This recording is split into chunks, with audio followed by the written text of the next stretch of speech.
आदर्श शिक्षा समिति सिरोही के द्वारा संचालित 10वीं कक्षा के समस्त विद्यार्थियों के लिए आज प्रातः वेला में हिंदी विषय के हिंदी व्याकरण विषय क्रिया का आज अध्ययन करेंगे। क्रिया की परिभाषा जो इस प्रकार है, जिस शब्द से किसी काम का होना या करना पाया जाए उससे क्रिया कहते हैं। उदाहरण मैं पढ़ता हूँ। दोनों एक बार इसकी परिभाषा, जिन शब्दों के द्वारा जिस शब्द के द्वारा किसी कार्य का होना या करना पाया जाता है उसे क्रिया कहते हैं। क्रिया दुनिया में जितने कार्य होते हैं, वर्क होते हैं, काम होते हैं, उसे क्रिया कहते हैं। जैसे पढ़ना, देखना, बोलना, जाना, हंसना, ये सभी वर्ब है या क्रिया है। अब अपन क्रिया का एक उदाहरण है, जैसे मैं पढ़ता हूँ। मैं पढ़ता हूँ जिसे मैं करता है हूँ सहायक क्रिया है, जो पढ़ता शब्द है वो क्रिया है। अब क्रिया के भेद दो प्रकार के होते हैं। जो क्रिया के क्रम के आधार पर क्रिया के जो भेद है वो दो प्रकार के होते हैं। पहला होता है अकर्मक क्रिया, दूसरा होता है सकर्मक क्रिया। हम इस क्लास के अंतर्गत अपन अकर्मक क्रिया के बारे में अध्ययन करेंगे। जो इसकी परिभाषा इस प्रकार है, अकर्मक क्रिया जिस क्रिया के व्यापार का फल केवल कर्ता पर ही पड़ता है उसे अकर्मक क्रिया कहते हैं।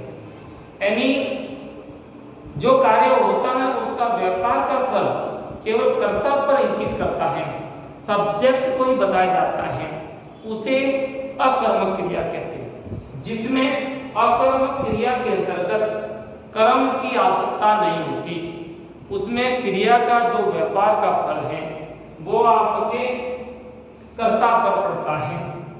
इसमें कर्म की आवश्यकता नहीं पड़ती है, इसमें किसी काम का होना ज्ञात होता है। अकर्मक क्रिया के अंतर्गत किसी काम का होना ही ज्ञात होता है। जैसे अपन उदाहरण के लिए पुनः एक बार उदाहरण समझेंगे। जैसे कुलदीप हंसता है। अब कुलदीप हंसता है, कुलदीप अपने आप में करता है, हंसता क्रिया है और है सहायक क्रिया। इसमें कर्म नहीं पाया जाता। अकर्मक क्रिया में कर्म नहीं पाया जाता है और यहाँ पर कर्म की आवश्यकता भी नहीं पड़ती अकर्मक क्रिया में। और अकर्मक क्रिया की और एक परिभाषा है। और कोई अपन जब अकर्मक क्रिया के किसी वाक्य को पहचान करने के लिए सूत्र इस प्रकार है कि अकर्मक क्रिया के वाक्य से क्या से उत्तर पूछेंगे, क्या से उत्तर जानेंगे, और क्या से जब उत्तर नहीं मिलता, जब क्या से उत्तर नहीं मिलता है वहां पर अकर्मक क्रिया होती है। जैसे उदाहरण के लिए कुलदीप हंसता है। अब कुलदीप हंसता है, क्या और क्यों शब्द होता है। अब कुलदीप हंसता है, क्यों हंसता है या क्या हंसता है, इसका मतलब कुलदीप क्या से उत्तर या क्यों से उत्तर नहीं मिल रहा है, क्योंकि यहाँ पर हंसता कुलदीप हंसता है, लेकिन हंसता क्यों है, किस कारण से हंसा, ऐसा क्या कार्य हो ताकि कुलदीप हंसा, लेकिन इसका कोई कारण औचित्य नहीं निकल रहा है। और क्या से या क्यों से उत्तर शब्द से, क्या वो क्यों जो शब्द है उस शब्द से उत्तर नहीं मिल रहा है। जब उत्तर नहीं मिलता है तब अपने उस वाक्य में आपके अकर्मक क्रिया पाई जाती है। अब आता है अकर्मक क्रिया के भेद। अकर्मक क्रिया के भेद अपने इस प्रकार है। जैसे अकर्मक क्रिया के भेद, पहला है पूर्ण आकर्मक क्रिया, दूसरा है अपूर्ण आकर्मक क्रिया। अपन सबसे पहले अपन पूर्ण आकर्मक क्रिया, जो क्रिया है पूर्ण है लेकिन आकर्मक क्रिया है, और आकर्मक क्रिया का मतलब क्या और क्यों से उत्तर नहीं मिल रहा है और जिसमें क्रम नहीं पाया जाता, उसे पूर्ण आकर्मक क्रिया कहते हैं। अब पूर्ण आकर्मक क्रिया की परिभाषा इस प्रकार है, जो पूर्ण आकर्मक क्रिया, ये क्रियाएं क्रम के बिना भी पूर्ण होती है। जो पूर्ण आकर्मक क्रिया है, पहली आकर्मक क्रिया का भेद, जिसमें क्रम के बिना भी पूर्ण होती है, जैसे हंसना, रोना, दौड़ना, उड़ना, ये पूर्ण आकर्मक क्रिया है। जिसमें उदाहरण वह हंस रहा है, वह हंस रहा है, यहां पर वो हंस रहा है, जिसमें हंस रहा है वह हंस रहा है, क्यों हंस रहा है या क्या हंस रहा है, तो अपने को यहां पर क्या से और क्यों से उत्तर नहीं मिल रहा है। तो क्या से और क्यों से उत्तर नहीं मिलता है, तब अपने को आपके पूर्ण आकर्मक क्रिया पाई जाती है, जिसमें वह हंस रहा है, वह सब्जेक्ट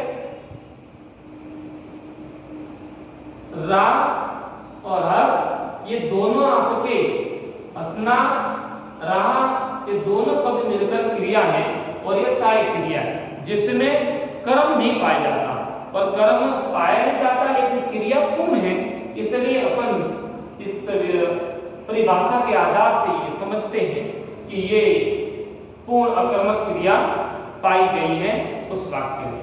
अब अपन आगे देखते हैं पूर्ण आकर्मक क्रिया के जो भेद है, उसमें दूसरा भेद हम समझते हैं। दूसरा भेद जो है वो है अपूर्ण आकर्मक क्रिया।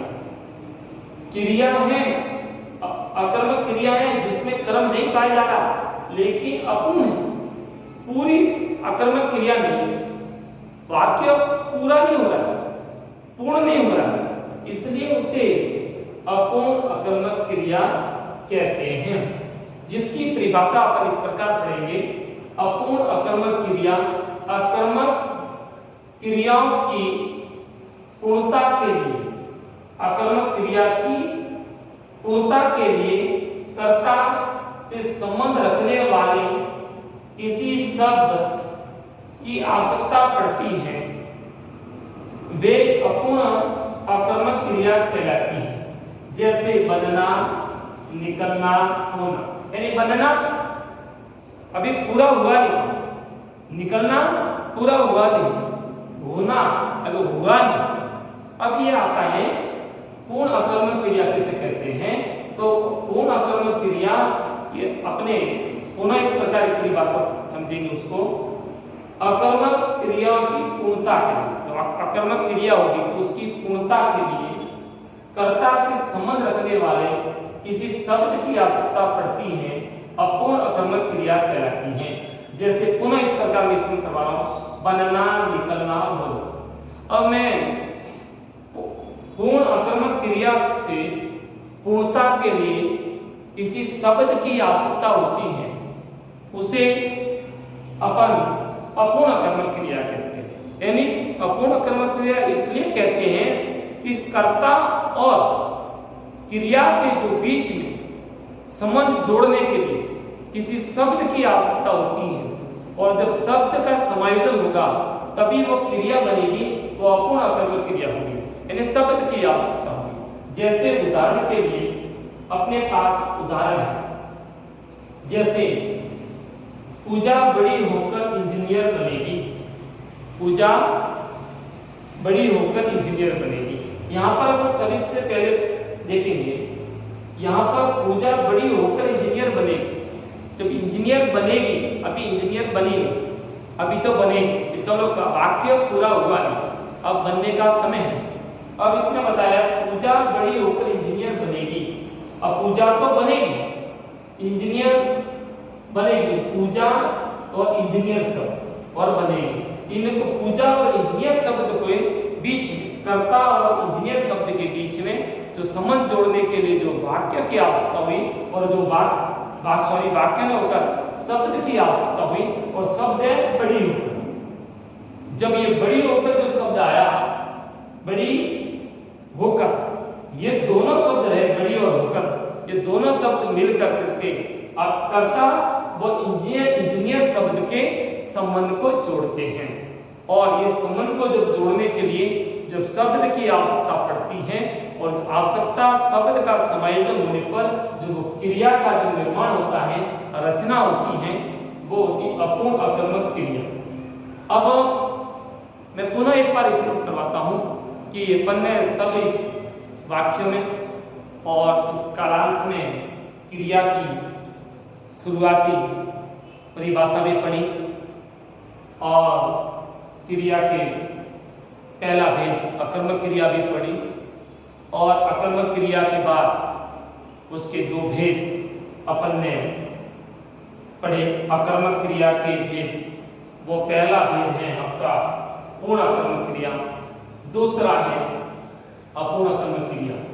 इतना पढ़ने के बाद एक बार पुनः आपको स्मरण दिलाता हूँ कि पूर्ण अकर्मक क्रिया इस प्रकार है। क्रिया किसे कहते हैं? क्रिया किसी कार्य का होना या करना जो पाया जाता है उसे क्रिया कहते हैं। जैसे हंसना, रोना, गाना, देखना, मुस्कुराना, ये सब क्रिया है। दुनिया के जो जितने कार्य होते हैं और कार्य होते हैं वो वर्ग होते हैं, उसी क्रिया का। अब क्रिया के अंदर दो क्रम के आधार पर दो भेद होते हैं। दो भेद में पहला आता है अकर्मक क्रिया और दूसरा आता है सकर्मक क्रिया। तो इसी कालांश में अपने अध्यापन किया है, अध्ययन किया है कि आपके अकर्मक क्रिया, अकर्मक क्रिया जिस वाक्यों में कर्म नहीं पाया जाता है, जहां पर कर्म की आवश्यकता नहीं पड़ती है, वहां पर आपके अकर्मक क्रिया होती है। जिसमें क्या और क्यों से जब उत्तर नहीं मिलता वाक्य में, तब अकर्मक क्रिया पाई जाती है। और अकर्मक क्रिया जिसमें क्या और क्यों से नहीं मिलता, उदाहरण कुलदीप हंसता है, कुलदीप क्यों हंसता है, उसका क्या और क्यों से उत्तर शब्द से नहीं मिल रहा, तो वहां पर अकर्मक क्रिया। अब आता है अकर्मक क्रिया के दो भेद मैंने बताए थे, और एक बार पुनः आप इसमें पूर्ण अकर्मक क्रिया, ऐसी क्रिया जिसके वाक्यों में ये क्रिया कर्म के बिना भी पूर्ण कहलाती है।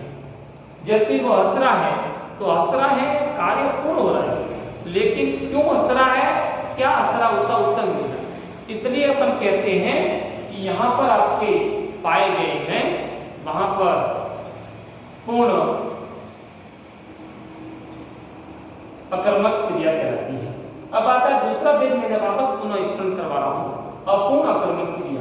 अपूर्ण अकर्मक क्रिया वो होती है जहां पर कर्ता और शब्द के किसी कर्ता और जो शब्द दिया उसके बीच में जो संबंध जोड़ने के लिए, जैसे शब्द आया है पूजा बड़ी होकर इंजीनियर बनेगी, जिसमें पूजा करता है और इंजीनियर शब्द के बीच में जोड़ने के लिए जो संबंध जोड़ा जाता है, और संबंध जोड़ने के लिए वो बड़ी होकर जो शब्द आए हैं, ये दोनों शब्द लिखे जाएंगे या बड़ी होकर शब्द आता है, तो यहाँ का जो संबंध जोड़ेगा वो बड़ी होकर शब्द है कर्ता व इंजीनियर के बीच में जोड़ा जाता है।